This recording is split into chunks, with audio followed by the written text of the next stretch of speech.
Hi, boys and girls. It's Miss Leonard. We're getting to the end of our book here.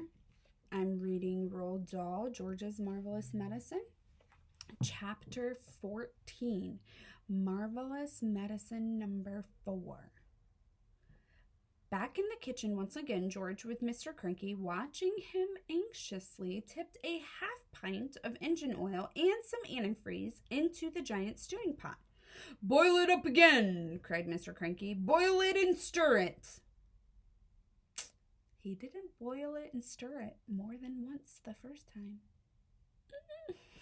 "You'll never get it right," said Mrs. Cranky.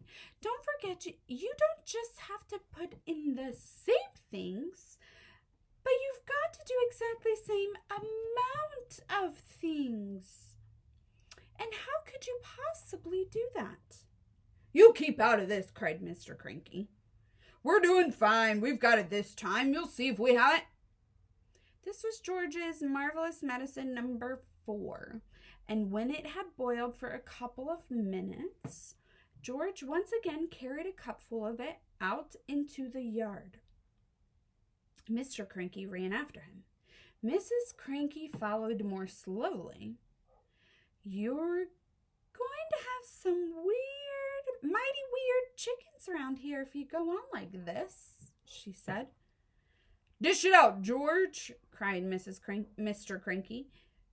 "Give a spoonful to that one over there." He pointed to a brown hen. George knelt down and held out the spoon with the new medicine in it. "Chick, chick," he said. "Try some of this." The brown hen walked over and looked at the spoon. It went peck. "Ouch!" it said. Then a funny whistling noise came out of its beak. "Watch it grow!" shouted Mr. Cranky. "Oh, don't be too sure," said Mrs. Cranky. "Why is it whistling like that?" "Keep quiet, woman," cried Mr. Cranky. "Give it a chance." They stood there staring at the brown hen. "It's getting smaller," George said. "Look at it, Dad. It's shrinking." And indeed it was. In less than a minute, the hen had shrunken so much it was no bigger than a new hatched chick. It looked ridiculous.